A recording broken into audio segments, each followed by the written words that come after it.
Hello and welcome to a Tapo video. I'm starting a bit late because I was in Neverwinter PvP when... How do I get rid of this? How do I get rid of this stupid thing? Okay, awesome, I can't get rid of it. I was playing Neverwinter PvP. What do you guys think of Neverwinter so far? I'm watching NoSpanks, by the way. Where is he? Who is he? Eve. He's Evelyn. Okay, I'm watching NoSpanks on Evelyn. How do you guys like Neverwinter? I've been playing it quite a bit in the past few days. I think it's a really well done gameplay. But, oh man, he's just destroying him. I think it's a really well done gameplay, but I'm not happy in the least bit about how the whole Neverwinter thing is handled, you know, how the whole D&D thing is put into it. You know, I played Neverwinter Nights and Baldur's Gate and all that for the story a lot. And there's just, how do I get rid of this stupid thing? I don't care. And so there's really not much of that, and the gameplay is very different than like 3.0, 3.5 feel. It's based loosely on 4.0 with a lot of MMO elements. That's pretty decent, I guess. I mean, it has to be remade for MMO, I guess, so the average player can get used to it, you know, can play it without being bored by the long turns and stuff. But, I know it doesn't feel like a D&D game to me. So, what are your guys' thoughts on it? I want to hear more. I know my opinion. Anyway, let's watch Evelyn. NoSpanks has been playing a lot of Evelyn lately, as he's told me. He really likes the ability to gank basically anytime, anywhere because of the invisibility. It's... I can see why that would be incredibly useful, you know. I see Evelyn as being a potentially very strong jungler just because she can gank anywhere, she can build anything. She can go tanky, she can go AD, she can go AP, you know, everything, anything and everything works. And, see, she's already managed to waste 2 enemy flashes there. Is that not amazing? The sound seems to be pretty high in my ears. I'm going to turn down the sound a little bit because it's annoying. Let's try that. Much better. Okay. This is actually the first time I've ever recorded anything on this computer. And so, yeah. Notice the 30 FPS, which is completely awesome, by the way. I have never had a computer that runs this smoothly with this level of games, and I love it. Is she about to waste another flash? No, not quite. But that wasn't a bad gank. It just, Rumble was too far back, is all. But Jarvan is one of those lanes that he has a little bit of trouble at first. Jarvan used to be an incredibly strong lane, but they nerfed the whole Philostone thing. You know, you couldn't build more than one Philostone anymore. And so it became not as strong. Because he needed the mana and the HP to sustain against other champions. Oh, that was very fortunate that Evelyn got the first blood there. That they dove far too much, and that could have turned out very badly. In my opinion, it was a poor choice on Evelyn's part and on Jarvan's part, but it did get them a first blood.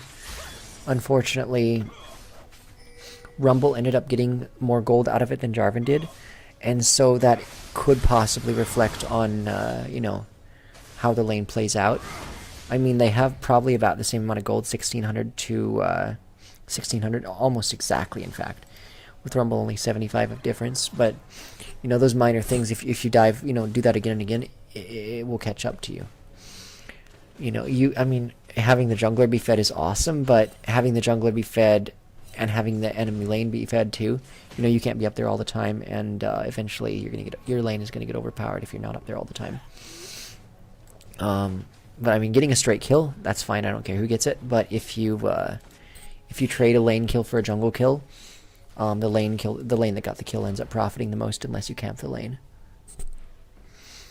Even in a 2v1, because the gold bonus from your junglers being able to get items faster is not really enough to offset lane domination. Anyway, that's my little rant there.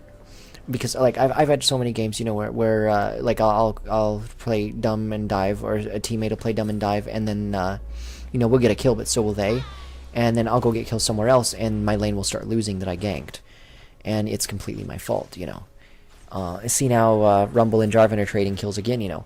This is going to be a murderous lane. Jarvan is building against Rumble, that's good. You know, you don't want to have someone who builds super squishy against a fed enemy lane. I had a Garen yesterday who demanded that he be allowed to build squishy AD Garen. He built pure AD, sorry, Garen. And said that the reason we lost was because we didn't have an AP carry. There will be players like that. They're less common at this level. What is it? It's definitely gold, maybe high gold. NoSpanks has gotten a lot better than when I started watching him. He's actually gotten a lot better than I am right now. So yeah, I make a better teacher than a player, I suppose. It's been a couple of months since he added me and asked me to give pointers on his gameplay, and now he could probably give me a lot of pointers. That's how it tends to work with me. And no, someone adds me and they learn a little bit and then they get better than me, and I still just stay the same. But that's okay. That's okay. I don't have enough time to devote to League of Legends. I used to be gold level, but I just don't have the time to devote to that anymore. And it takes me significantly longer than most players to get the hang of doing something at a higher level of gameplay, you know, like gold level. You know, if I did a couple games a day, I could probably get back up to gold, but I just don't have the time. So here's Evelyn doing what she needs to do. You know, it's been trading back and forth. She needs to put the trade in Jarvan's favor, and she just did. And so now Jarvan is definitely in the lead up there. Cho'Gath, what he needs to do right now, Cho'Gath needs to get up there. He has not even gone back yet. This is bad. Because, I mean, okay, he has a lot of gold. That's cool. He hasn't been back. He's been constantly busy. But how many ganks has he gotten? 0, 0, 0. You know, he hasn't gone back yet. Evelyn has gone back once, maybe twice, and she's got 1, 0, 1. There, Cho'Gath finally got a kill. Evelyn might actually get the kill on Katarina. Or on Cho'Gath even. Ooh, that would be even better. Yes. He did get the kill on Cho'Gath. And so, although his mid lane is a little bit behind Katarina now, well, actually, no, he's not, because he has more CSC. He has 20 CS more than Katarina, and, oh, he has a kill on her, too. So, yeah, it's no big deal at all. Once again, Zed has the kill, and Katarina just has an assist, and so Zed is more ahead of her. And so, yeah, that's lane dynamic, I guess. Lane jungle dynamic. I probably said these things like a million times in past videos, but some people, you know, this is the first of my videos they've ever seen. And so I say it again and again. That's not actually the reason I say it again and again. I say it again and again because I have a bad memory and I repeat myself a lot. But I imagine if you're watching, you either haven't noticed or don't care. So cool. Good on you. Here's Janna going in toward the blue bush. That's a good thing, especially with the fast jungler like Evelyn. You know, if you can shut her down in the jungle, get a few kills on her, she suddenly seems a lot less threatening. It's the same with Cho'Gath. Like, if you're playing against a Cho'Gath, like, I know it's bad form to target the tank, but Cho'Gath gets so big. You know, he gets those ult stacks. I mean, if he has all 6 stacks, you have to target him because, 1, he's big and scary, and when he's in a fight, your teammates, whether they realize it or not, are less willing to engage in that fight because they see a big Cho'Gath. Whether or not he's actually any good, he's big, he's scary. Secondly, Cho'Gath thinks he's big and scary too, and so if you kill him, suddenly he's half as big and half as scary as he was before, and he's still playing like big, scary 6-stack Cho'Gath. So if you kill him, he feels stronger than he is, and you think, you know, you are no longer afraid of him. And so that leads to, you know, the negative snowball effect. A lot of champions can snowball if they get a few kills. Cho'Gath can start to negative snowball if he dies a few times. Especially around that mid-game area when, you know, when he's just gotten 6 stacks, 5, 6 stacks. It's just so easy to tear down a Cho'Gath so fast. And, you know, they think, oh, I've got a team fight, and they forget about stacks. And then before they know it, they have 1 stack perpetually throughout the game, they get another stack, and suddenly they're getting killed again. That's how you shut down a Cho'Gath. You don't let him get those 6 stacks for very long. That was brilliant, but don't give a kill, Eve. I mean, if you're gonna give that shutdown hit, it better be worth a lot more than that. See, Cho'Gath is starting to get kills now. That's a little that's a little scary. And see, he's getting that big, scary Cho'Gath effect. He's the one with the kills. He's the one that the team is going to be afraid of. When he's there, the team is going to be more scared. And so, I mean, yes, the gold on Cho'Gath is not as useful as it would be on Katarina or Varus, but it's just intimidation value, you know. That's why Cho'Gath is such a good carry at low ELOs. You play in mid-game, you know, you do huge burst, you do huge damage. It doesn't matter if you can't survive. You look mean, you look strong, and you look like you have a lot of hit points. And so you can carry through bronze easily with mid Cho'Gath, just by looking scary. You know, and you do that big burst, you know. If they engage on you, you burst them. If they don't engage on you, you poke them down with your big burst. It's a great thing. As you know, yeah, Eve is still ganking Rumble for that easy gold. They have a solid 2.5k, 2.4k lead right now. Sona's level 8. Oh, I thought she was level 5. I couldn't see very easily. I have bad eyesight sometimes. Anyway, Katarina is now definitely cleaning up Zed on a regular basis. This is not good. This is the second time Zed has died to her, this time alone, and that's what's scary. If Katarina's killing someone solo in a lane, you need to watch that lane, or this game's going to get out of control. If anyone's going to carry blue team, it's going to be Katarina. I promise you. Because Jarvan has one way of stopping her ult. Sona has one way of stopping her ult. And that's it. If they don't shut down Katarina fast, that's going to be a problem. And I realize Purple is winning by quite a bit right now. They have 2k more. But you have to be aware of what could cause you to lose the game, or you will lose the game because of that. I promise. Right now, I'd say there's probably around a 60% chance that Purple's going to win.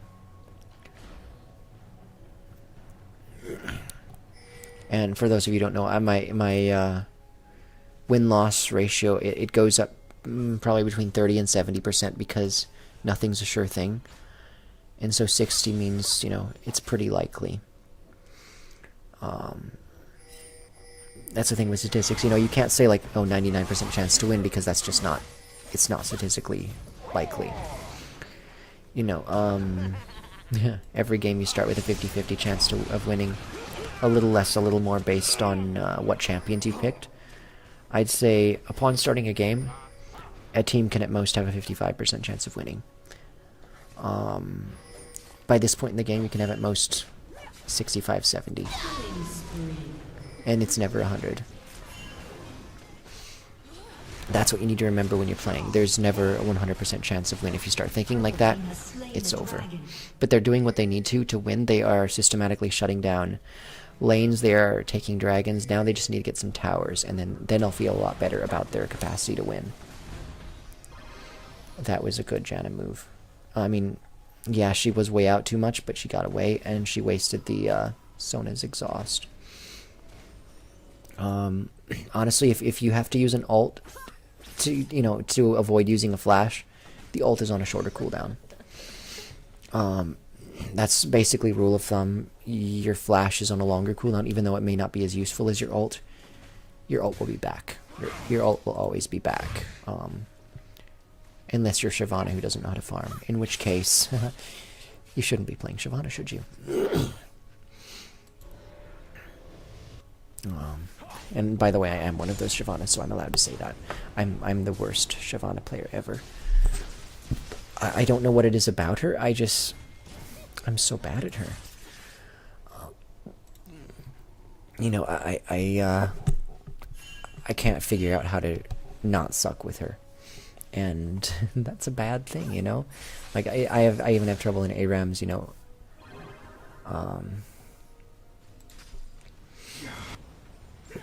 Anyway, here comes an Evelynn gank on Rumble. If Jarvan can just CC, Eve can get in there. But there's the Vision Ward. They all have to buy Vision Wards, so now they're 5k ahead, And now Zed is killing Katarina. That's good.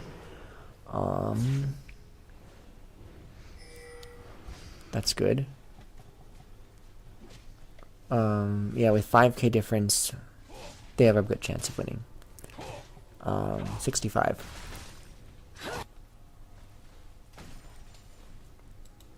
And yes, I'm completely making up these statistics. They're basically based on my opinions entirely. They have nothing to do with actual statistics, but just based on what I've seen. Things could still turn around, but it's getting less likely by the minute. Blue team needs to get their act together. They need to start working as a team like they did, you know, when Katarina came down here and picked up the kills. You know, they need to do more stuff like that.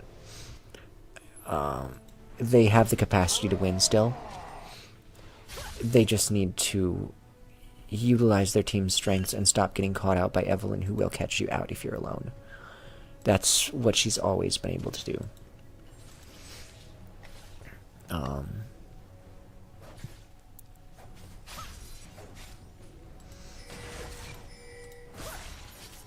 here comes Cho'Gath again. Good, good. See, Cho'Gath's big, Cho'Gath's scary. You don't even think about fighting him. Oh, beautiful. She flashed into the... Well, see, now I'm rooting for blue team because I always go for the underdog. But that was an early ult from Cho'Gath. Now with Katarina coming down, things are about to get very, very messy down here. Maybe. Maybe not. Wow. And I do believe that chance to win if purple is about to try to go well above 65%. Unless Katarina does some amazing things here. Let's see if Cho'Gath's still at his ulti. Get numb on that Eve a bit. You either want to use the ulti to secure a kill, or to prevent yourself from getting killed. You know, like in that fight, it would have been better to save it for when they were getting attacked, but he didn't know he was going to get attacked. So yeah, how many? He does have 6 stacks, so he is a full stack Cho'Gath. That's a good thing. He's almost got Rod of Ages, I think. Yeah, he can get it when he goes back. He should go back now. The Cho'Gath's biggest weakness is he doesn't go back enough. He thinks that staying out is going to get him more farm than going back, but in truth, going back is going to get him the more damage or whatever, more tankiness or whatever, to stay out on the field longer. And so, you know, when you have 1,000 or so gold, unless you're saving up for a big item, go back. And if you're in a jungler, you shouldn't be saving up for a big item. You know, the biggest item you should ever be getting on a jungler, unless you're Fiddlesticks, is a Giant's Belt. Anything else can be bought in small parts. You should never get a lead sleeve at large rod unless you're Fiddlesticks building Zonias. But that's just my opinion again. That's, yeah, everything I say is my opinion, you know, it's not standard in any way. But you see, I used to stay out on the field a lot, and you know, get thousands of gold, and then suddenly, you know, I die, and that gold would have done me no good. Then I go and buy stuff, and they have a bunch of gold from killing me, and you know, it's worth a lot less when they have gold too. Look at all the pinks they have. Like, these pinks have probably cost them 1k gold at least.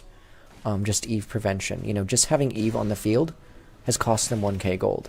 Like, isn't that just amazing? And Cho'Gath did end up dying here, so we might see the negative snowball here. Negative Choball. They didn't realize Katarina. And so, I do believe...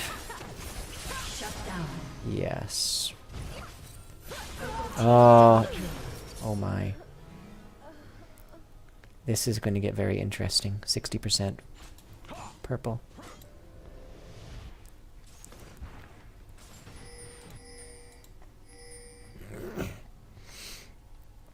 Purple team's turret has been destroyed.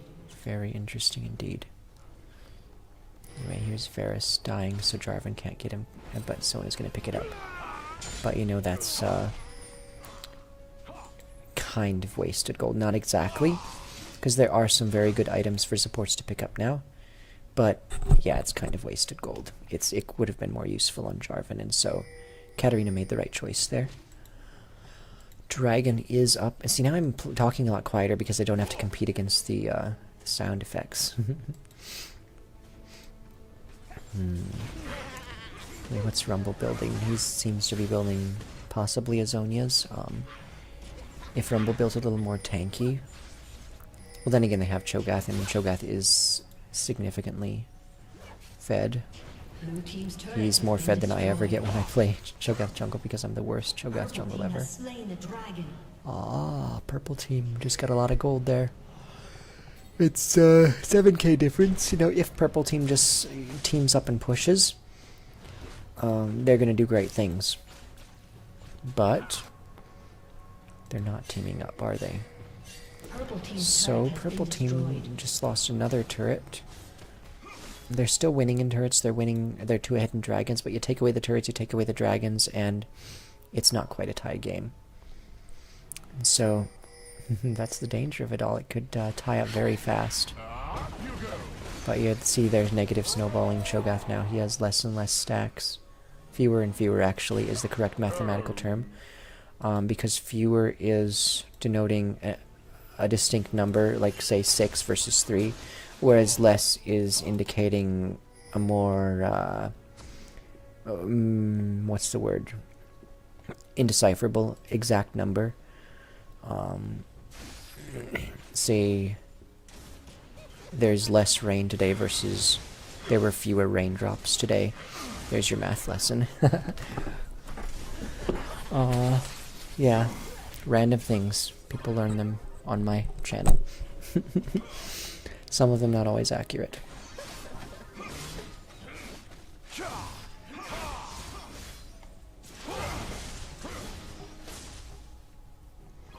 Oh, that's what it is. Something that can't be measured. Then you use less. Okay. I think. Maybe. Correct me if I'm wrong. Correct me if I'm right. I'm done worrying about that. So here comes Evelyn again. She has the Spirit of the Elder Lizard, which is interesting. It gives her a lot of extra true damage. Here goes the fight that could indeed decide the game. Katarina was exhausted through all that. She jumped in too early. If she'd waited for Cho'Gath to go in, it might have been a different game. But yeah, purple team is almost definitely winning this now. It's a 9k spread, and there's a surrender. Well, thank you for watching.